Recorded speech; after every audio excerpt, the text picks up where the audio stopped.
Someone asked me a serious question. Is it true that most people go to Gehinom? Is it true? Now, the question is a flawed question. Why? If you answer it simply yes or no, it could destroy a person one way or the other. And the reason why, if you answer no, not everybody goes to Gehinom, or most people don't go to Gehinom, it's technically not true. Technically not true. Why? Because we all know, we see, we have eyes. Most people are not exactly Moshe Rabbeinu. It's a reality. It's not. You don't have to. It's not. It has nothing to do with my definition of anything. You look at the Torah. You look at most people. It's the reality. The Gemara says, Gan Eden is 60 times the size of Earth. 60 times the size of Earth. Gehinom has no size. Why does it have a size? It says because it continues to grow. Because more and more people go in there. Continues growing. Has no size. So from here we see just the basics that most people are wicked. Now, does that mean that you should say yes? Everybody goes to Gehinom? No. Doesn't mean you should say yes. Why? Because Gehinom has different levels of it. And to say yes is wrong. It'll just scare people into pretty much giving up. Say, if everybody's going to Gehinom, even if I keep Shabbat or don't keep Shabbat, I'm going to go to Gehinom, might as well just violate everything, enjoy this world, and be a Rasha, and that's it. That's why it's important for anyone that really wants to know the details, should watch that shiur, even though it's really scary, should watch that shiur and understand that there are different levels, different punishments, there's also different time frames. Some people are going to go there for a very short period of time. It could be a minute, an hour, a week, or whatever it is. Some people could be there forever. It depends on what the sin is. Now, the most important question to answer that question with is, what do you plan on doing with your life? Are you planning on serving Hashem or no? If you're not planning on serving Hashem,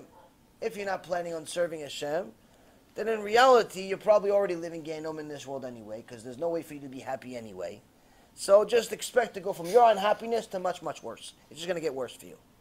Now, if you are really serving Hashem, then focus on serving Hashem. Why? Because if you're truly serving Hashem, you're so busy serving Hashem that you're purifying your neshama non-stop. Every opportunity you have a mitzvah. Every opportunity you have chesed. Every opportunity you have another limud. Every opportunity you're doing something constantly, that you are so busy, you end up falling in love with Hashem. You're so connected to Hashem. You're in love with Him. You're glued to Him. You're all about Him. You only talk about Him. You talk about nothing else. You think about Him. Everything has to do with Him. You're so busy. Your whole life is Hashem. Your whole life is Hashem. Everything, from morning to night, there's no breaks. Your whole life is about Hashem. Your kids, Hashem.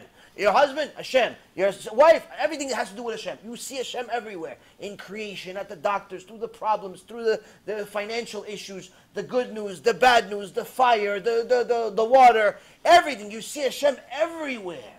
Now, you're so busy with Hashem that even after 120, you get up to Shamayim and they say, listen, you did fantastic. But there's some sins you didn't have enough time, or you just didn't succeed in fixing. You didn't have enough time in fixing those sins. You didn't have enough time, or you didn't succeed in fixing those things. You know, that one time when you was 18 years old and you looked at that girl, you forgot about that sin. You know, that one time that you wasted seed and you forgot it. You fixed the other million times. That one time you didn't fix. And that one time you stole from the customer, you overcharged him. He actually made an extra payment. You didn't tell him, and he was a Jew. He didn't return the money. And at one time, let's say we put all these sins in a box. Okay, so for all these sins, you got a week sentence in Gehinom. You are so focused on Hashem, you're so busy, in love with Hashem, you're like, oh, another way to serve Hashem, I'm going. I'm excited. Why? Now I'm going to be perfect. Even Gehinom becomes good. Why? I'm so busy serving Hashem my whole life. If going to Gehinom for a week is going to perfect everything, it's worth it. And that's what the Baal Shem Tov was trying to say to us for the last few hundred years. Even if they would tell me in Shemayim to go to Gehinom, I tell them, Hashem said, I'm going. Why? Because I was busy my whole life serving Him. If you're so busy serving Him, you have nothing to worry about. Why? Because even if He says, listen, the last thing for you to do to serve me is to become perfect. To become perfect is another week worth of work. Hard work, fiery, painful, but it's a week for eternity. Worth it. Worth it. It's worth it. But if you're not going to serve Hashem, are you going to serve Hashem from your rationale, which means you're not serving Hashem, you're serving yourself, then, we're not talking to you. Why? You have eternity. Gehinom here, eternity over there, Gehinom. It's not a person, the shiur is not for them. You understand? So that's why a person needs to know, it's not just a simple yes or no. It depends on your yes or no. The question depends on your question. Meaning, if you're going to serve Hashem, then yes, the answer is yes, but there's a good in the yes. And that's really what the sages, in essence, implied when they said that the Gehinom is a washing machine. It's a washing machine for those that serve them their whole life to perfect that last 1%, that last 2%. Let's say you charge the iPhone 98%. This is the last 2% always takes an hour. The last 2%, now it's 100%. It's worth it. Why? Because it makes you shalem. Makes you shalem means complete. Makes you complete. One of the names for Hashem is Shalom. Shalom is one of the names for Hashem. He's complete. You worked your whole life in this world, 98%. Great. You have you got to such a level, high level, you have 2% missing. It's worth it for you. Why? I worked so hard for up to 98%. It's not, I have to do it. And that's why in the Reshit Chochmah is a very, very scary story, but actually very relevant to what we're saying. In the Reshit Chochmah, which is one of the primary sources about the details of Gehinom, he says there was one of the tzaddikim that made a single sin in his life. And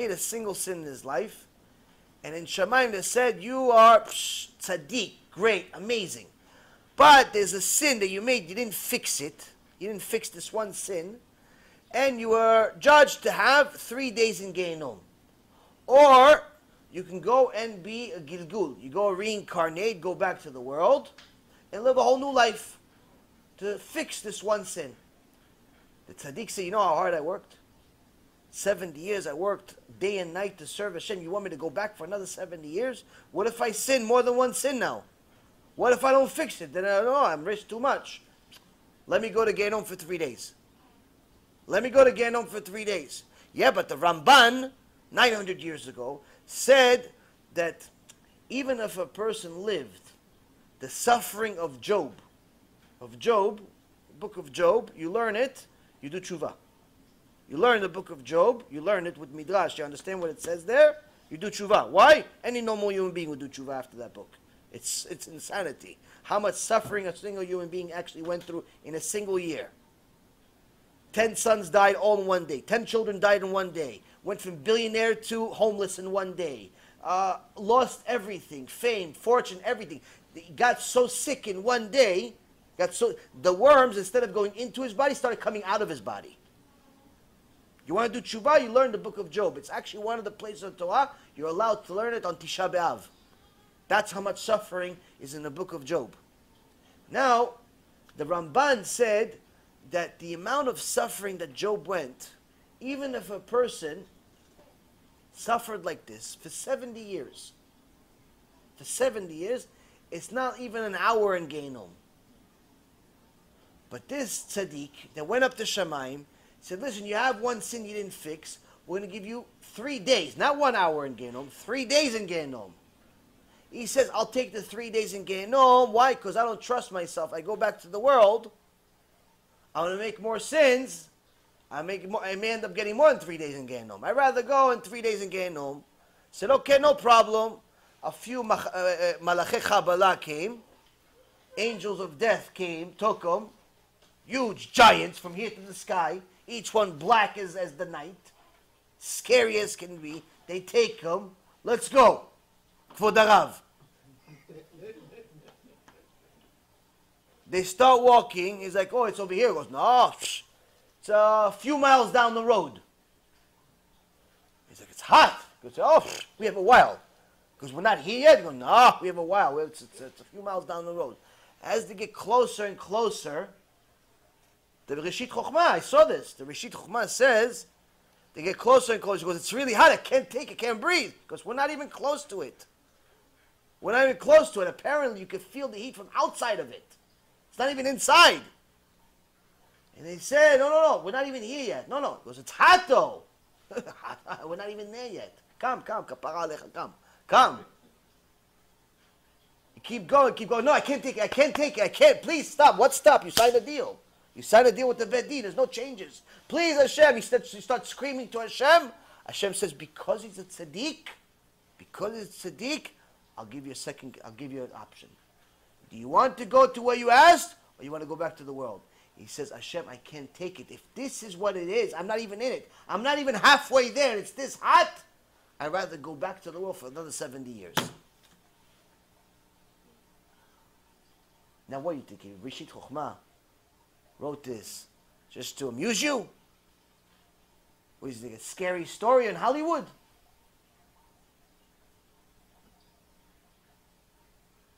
The Chachamim used the Reshit Chochmah as the foundation of their Musar. If you look at that book that I recommended recently about anger, literally no less than 85 to 90% of all of the Chachamim throughout all of the generations in the last 400 years since it was written, said this is the primary book for Musar. Sadly, it hasn't been translated to English. Sadly, it hasn't been translated to English because in English language they're allergic to Musar. They're allergic. Once they do Musar, they're scared. Maybe they're going to do Teshuva. Chas v'shalom. So, the point is, Rabotai, the Reshit Chochmah writes this story not for amusement, but it's real. He saw this. He saw this in a dream. He saw what happened. Which means that anyone that even thinks that they're okay, they don't have to do any more tshuva. I'm okay. I'm doing everything right. They should think about this story. Why? He had one sin he hasn't finished. One sin, everything else he completed. He had one sin he hasn't finished. So for all of those people that think they're okay, just know, you definitely don't have only one sin to You have a lot of work to do. So that's the point, Rabotai. The point is not necessarily just to scare you, it's also to give us musar and scare. We have to get busy with avodat Hashem. We're too busy with avodat money. We're too busy with working for money. We're too busy with working to please our desires. We're too busy with desires. We're too busy chasing the dollar. We're too busy chasing fame, fortune, all types of nonsense. And we think, no, I'm okay. Why? I donated a few $100 this month. That's okay, right? Like we can buy off God. Like we can bribe him. Like it's not his money anyway.